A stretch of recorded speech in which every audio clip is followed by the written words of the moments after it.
June 6, 1944. Before sunrise, Allied commanders across the English Channel waited for reports. American units were heading toward Omaha and Utah. British forces were assigned to Gold and Sword, and the Canadians. They were sent to a place many officers quietly described as one of the most dangerous landing zones on the entire Normandy coast. Juno Beach. From the command ships offshore, senior U.S. officers began receiving fragmented radio updates as the first assault waves moved in. Heavy resistance, mines in the surf, fortified machine gun nests overlooking the shoreline. Artillery already dialed in on the exits from the beach. Within minutes, some American observers expected the worst. Because historically, very few landing forces had ever managed to break through this kind of prepared coastal defense in the opening hours of an amphibious assault. And yet, something unusual started appearing in the early situation reports.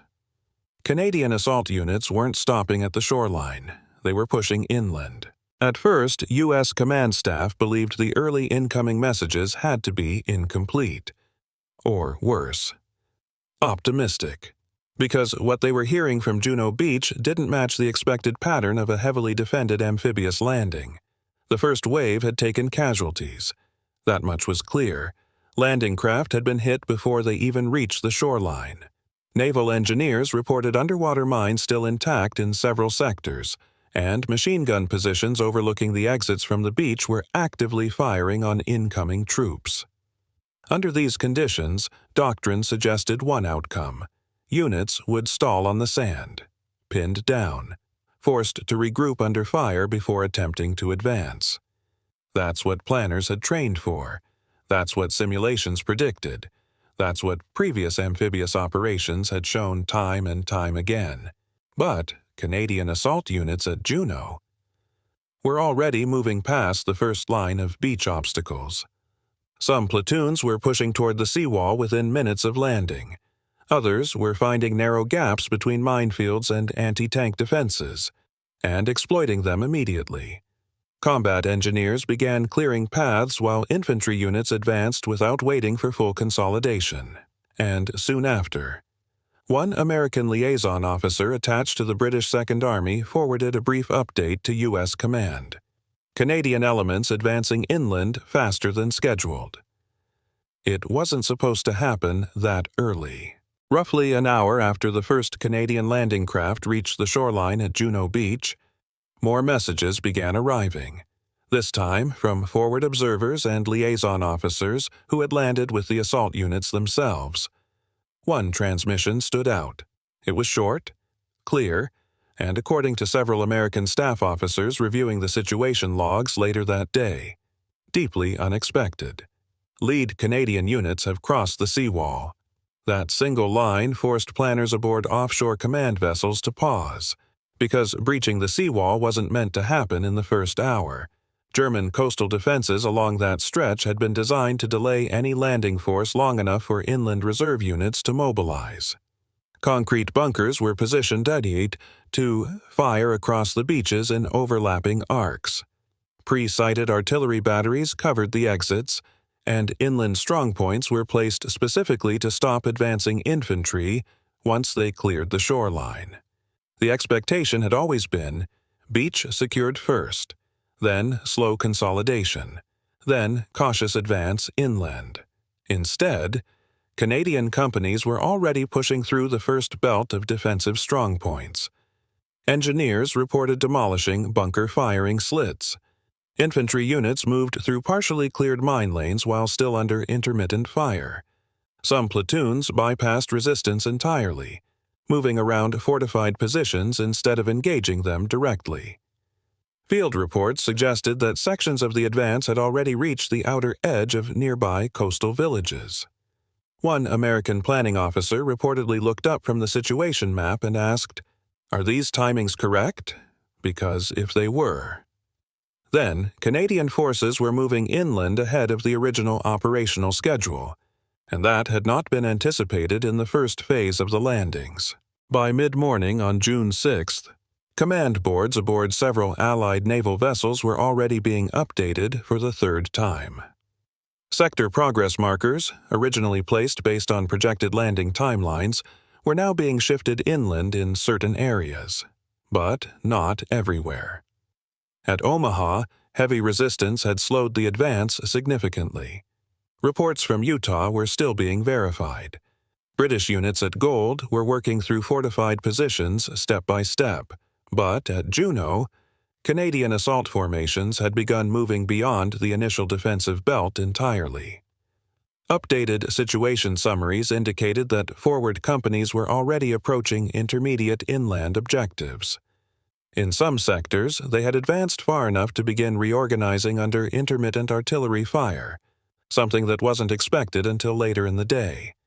German resistance had not disappeared. Isolated machine gun nests were still active. Mortar teams were firing from concealed positions behind hedgerows, and small counterattacks had already begun forming along secondary defensive lines. But Canadian infantry weren't remaining fixed in place. They were maneuvering around strongpoints, establishing footholds in partially secured terrain, linking up with adjacent platoons who had landed on different stretches of beach, and then continuing forward again.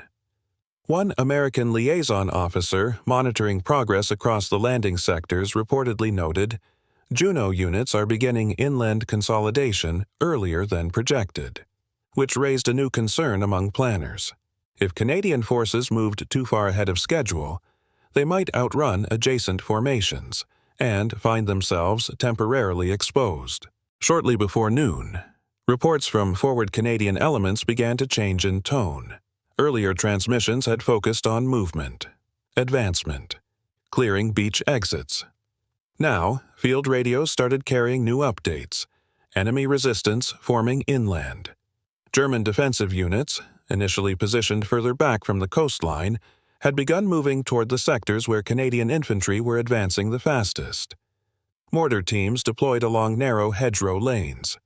Machine gun positions were established near crossroads leading toward secondary objectives, and small armored elements were observed attempting to reposition along rural roads connecting defensive zones. The purpose was clear: slow the advance, buy time, force the assault units to halt and consolidate under pressure. Under normal circumstances, that would have been enough to stall an infantry formation already exhausted from a contested landing. But Canadian platoons moving inland from Juno weren't advancing in tightly grouped formations anymore. They had already begun spreading into smaller maneuver elements. Squads moved along parallel hedgerow lines instead of open ground. Engineers cleared narrow pathways through obstacles while rifle teams established covering fire from ditches and field embankments. In several sectors, resistance was bypassed entirely, not destroyed immediately, but isolated, and allowing forward units to continue pushing toward designated inland objectives. One American officer reviewing these developments later noted, "They didn't stop to stabilize the line. They kept maneuvering through it," and that began to draw attention from observers tracking overall landing progress across Normandy. As the afternoon hours approached, command staff monitoring the situation across multiple landing sectors began reviewing updated movement estimates. Every assault formation had been assigned a projected rate of advance during the planning phase. Distance from shoreline, time required to breach obstacles, expected resistance levels inland. Estimated delays caused by regrouping and reorganization. All of it had been calculated weeks before the landings began, and by early afternoon, several U.S. officers began noticing that Canadian units advancing from Juno Beach were now exceeding those projections, not by a few minutes, but by operational phases. Forward platoons had moved far enough inland to begin establishing temporary defensive positions while awaiting heavier equipment. Engineers were already working to widen access routes for follow-on units, and reconnaissance patrols had begun probing toward secondary objectives originally scheduled for later in the day. German resistance was still present. Mortar fire continued to land sporadically across open farmland. Machine gun teams remained active along tree lines and narrow roads. But Canadian infantry weren't advancing in a straight line anymore. They were moving in staggered sections. leapfrogging from cover to cover, using terrain features, hedgerows, drainage ditches, and orchard lines to maintain momentum without fully halting their advance. At least one American situation summary reportedly included a short handwritten note beside the Juno sector progress line, movement continuing beyond planned phase line, which meant Canadian assault elements had already passed one of the original timetable markers earlier than expected. By mid-afternoon, forward reconnaissance elements attached to several Allied formations began reporting an unusual development. In certain inland sectors, particularly between Juno and the neighboring landing zones, Canadian units had advanced far enough to begin creating lateral separation from adjacent formations. Not intentionally, but as a result of maintaining momentum while other sectors were still consolidating under resistance closer to the shoreline. Planners had always expected uneven progress along the Normandy coast. No amphibious landing unfolds exactly according to schedule, but what they had not expected was for one sector's infantry to begin reaching intermediate terrain features ahead of formations landing to their left and right. Field updates from liaison teams indicated that some Canadian companies were already approaching key inland road networks. These roads connected secondary defensive positions further back from the beach, positions that German reserve elements would likely attempt to occupy in the event of a successful Allied landing, which meant Canadian forward elements were now moving into terrain originally intended to be contested later in the day, and possibly before those reserve units could fully establish defensive lines. One U.S. operations officer reviewing the afternoon reports reportedly remarked, "If they keep moving at this rate, they'll be ahead of the inland timetable entirely." But with that progress came a growing concern, because advancing faster than neighboring units could also mean temporarily advancing alone. By late afternoon, Allied operational planners were no longer treating the reports from Juno Beach as routine progress updates. They were beginning to treat them as a developing factor in the overall landing plan, because the speed of the Canadian inland advance was now influencing decisions beyond their own assigned sector. Logistical teams coordinating follow-on waves had originally planned for reinforcement routes to be secured in sequence: beachhead stabilization, obstacle clearance, gradual inland push, then lateral linkage between neighboring formations. But Canadian forward elements had already begun reaching terrain that could potentially serve as staging areas for heavier equipment. Rural crossroads, orchard clearings, segments of roadway connecting inland villages. These locations were originally scheduled to be approached later in the operational timeline, after multiple units had established contiguous lines. Instead, some of them were already being occupied by advancing Canadian platoons, which meant command staff now had to consider accelerating certain reinforcement movements to support that progress. Engineering detachments were reassigned to widen inland routes earlier than planned. Communications teams began establishing relay points further from the shoreline, and artillery observers moved forward to coordinate fire support from positions that had only recently been secured. One internal coordination note reportedly summarized the situation simply: forward Canadian elements in position to support Phase 2 operations ahead of schedule, a development that had not been anticipated during the first day of the landings. As the afternoon began giving way to early evening, field transmissions from forward Canadian companies indicated that inland resistance was starting to reorganize. German defensive units that had initially withdrawn from the coastal sector were now attempting to re-establish blocking positions along interior terrain features. Tree lines overlooking open farmland, stone farm enclosures situated along narrow approach roads, and shallow ridge lines offering limited observation over advancing infantry. Mortar fire increased in several forward sectors. Short bursts at first, probing. Then, more sustained attempts to disrupt movement along the rural lanes connecting recently secured positions. Machine gun teams were reported repositioning behind hedgerow breaks. Anti-personnel fire began striking staging areas where Canadian platoons had paused to reorganize after extended movement inland. The objective was no longer to prevent the landing. That phase had already passed. Now the focus had shifted toward slowing momentum, buying time for reserve elements positioned deeper inland. But Canadian units advancing from Juno had not halted entirely. Forward sections adjusted their approach. Movement continued in smaller groups. Squads advanced along parallel hedgerow routes instead of exposed open ground. Rifle teams established temporary overwatch from elevated field edges, while engineers probed potential obstacle placements along connecting roads. By early evening, some platoons had already reached terrain originally designated as late-day objectives, which meant that despite renewed resistance forming ahead, momentum had not yet been lost. As darkness began settling across the Normandy countryside, movement along several inland approach routes slowed, but did not stop. Canadian forward elements that had advanced beyond the original afternoon objectives were now operating in low visibility conditions. Hedgerow lines became silhouettes. Rural crossroads were marked only by faint vehicle tracks and broken fencing, and orchard clearings, secured only hours earlier, now offered limited concealment in the fading light.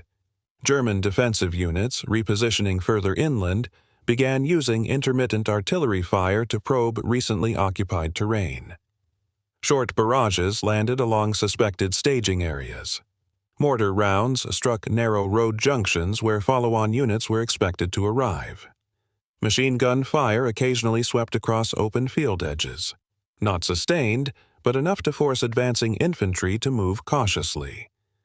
Canadian platoons adapted accordingly.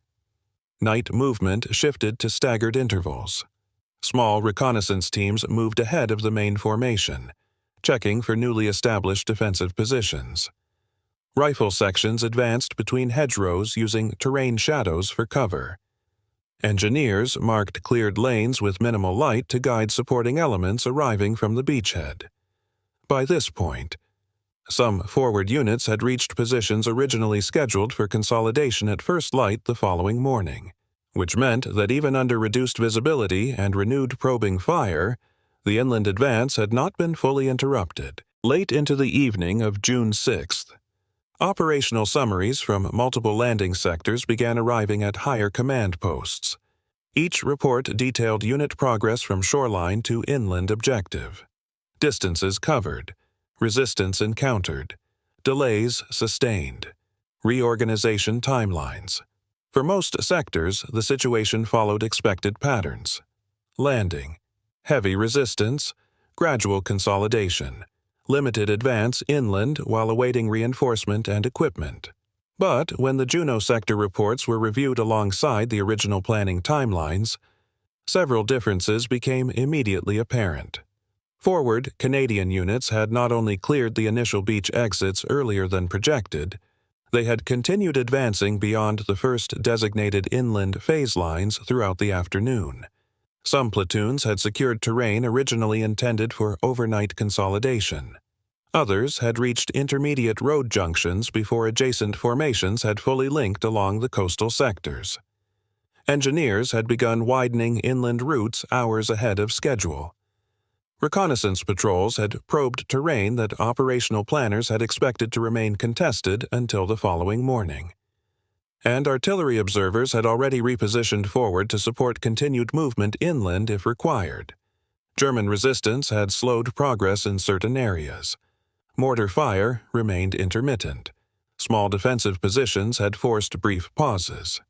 But, overall, the rate of advance recorded in the Juno sector did not align with the original projected timetable for the first day of the landings, which meant that Canadian formations had completed portions of the operational sequence ahead of schedule, a detail that would soon become part of the broader command review process across the Allied front. At first light on June 7th, visibility across the Normandy countryside began improving. Low-lying fog lifted from orchard lines. Morning light revealed terrain features that had only been partially visible during the previous night's advance, and reconnaissance patrols, sent forward in the early hours, began returning with updated movement estimates. What they reported prompted a second review of the previous day's operational summaries. Because Canadian forward elements advancing from Juno Beach had not merely maintained momentum overnight, they had held positions significantly further inland than originally projected for the first phase of operations. Some platoons were now positioned along approach routes leading toward secondary defensive belts. Others occupied terrain overlooking narrow roadways that German reserve units would likely use to maneuver toward the coastline.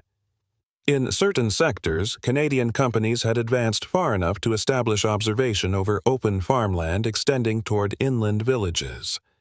Terrain that operational planners had expected to remain contested until reinforcement waves arrived later in the morning.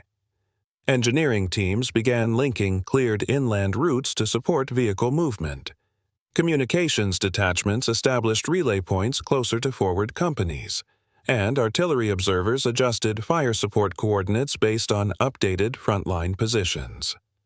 By mid-morning, it became clear that the inland extent of the Juno advance would need to be reflected in revised coordination plans for the surrounding sectors.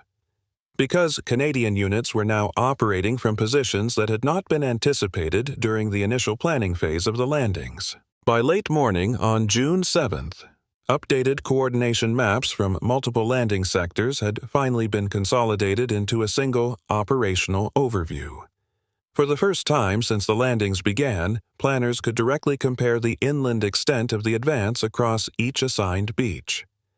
Omaha, Utah, Gold, Sword, and Juno, as situation markers were updated. The inland progression recorded in the Juno sector drew immediate attention.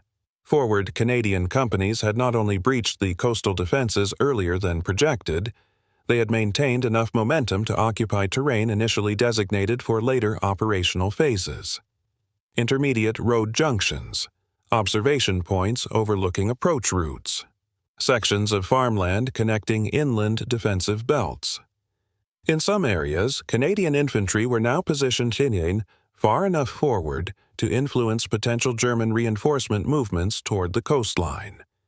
That had not been anticipated in the first day's timetable. One U.S. staff officer reviewing the updated map reportedly commented that the Juno advance had reached depth not expected until secondary consolidation, which meant Canadian units had effectively completed segments of the planned operational sequence ahead of the original coordination schedule. This prompted renewed discussion among planners regarding reinforcement priorities. Because formations advancing from Juno were now operating in terrain that had originally been scheduled for joint occupation alongside adjacent Allied units. But, instead, they had arrived there first. By the afternoon of June 7th, with consolidated reports now reviewed across multiple operational commands, senior U.S. officers began compiling internal summaries regarding the progress of each landing sector during the first 24 hours of the Normandy operation. Every formation had faced resistance. Every beachhead had required time to stabilize, and every inland advance had depended on the ability of assault units to reorganize under pressure after landing. But the inland progression recorded in the Juno sector stood apart in one specific way. Canadian forward elements had not halted once the beachhead had been secured. They had continued maneuvering through secondary resistance zones, occupied intermediate terrain ahead of schedule, and established observation over approach routes that German reserve units would likely use to reinforce coastal defenses, which meant that by the morning after the landings, Canadian companies advancing from Juno were already positioned in terrain originally intended to be contested later in the operational sequence. This development prompted several internal remarks among U.S. command staff reviewing the updated operational maps.